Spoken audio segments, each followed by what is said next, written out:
बहुत समय पहले की बात है। समुद्रों पर जहाज़ों की भरमार थी और व्यापार चरम पर था।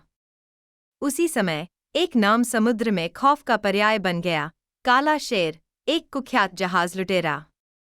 उसका असली नाम कोई नहीं जानता था, लेकिन उसकी कहानियां हर बंदरगाह पर सुनाई देती थीं। कहते हैं, काला शेर अपने काले झंडे और तेज निगाहों से दुश्मनों को पहले ही डरा देता था। काला शेर कभी एक नाविक था जो सच्चाई और ईमानदारी से अपने जीवन का पालन करता था। पर एक दिन उसे धोखा मिला। उसके मालिक ने उसे चोरी के झूठे आरोप में फंसाकर जेल भिजवा दिया। सालों बाद जब वह बाहर निकला तो उसकी आंखों में केवल बदले की आग थी। उसने कसम खाई कि अब वह खुद अपना रास्ता चुनेगा, चाहे वो सही हो या गलत।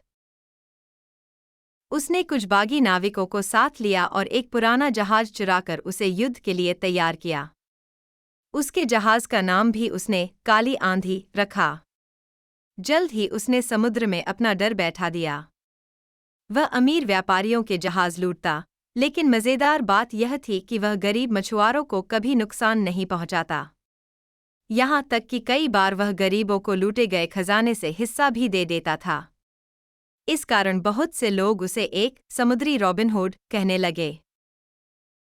एक दिन की बात है, उसे खबर मिली कि वही व्यापारी जिसका नाम सेठ वीरमल था, जिसने उसे सालों पहले फंसाया था, एक भारी सोने की खेप लेकर समुद्र के रास्ते से गुजरने वाला है। यह काला शेर के बदले का समय था। उसने अपने साथियों को तैयार किया, रणनीति बनाई और अंधेरी रात में वीरमल के जहाज पर हमला बोल दिया। भीषण युद्ध हुआ। वीरमल के सिपाही ताकतवर थे, लेकिन काला शेर और उसके साथी कहीं ज्यादा होशियार।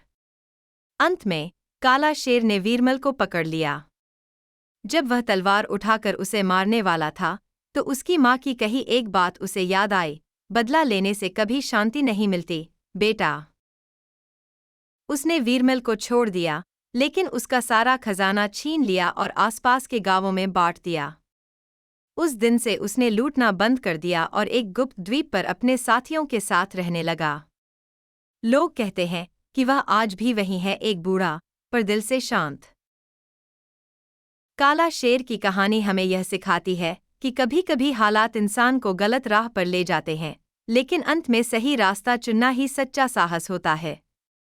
उसकी जिंदगी बदले और माफी की मिसाल बन गई।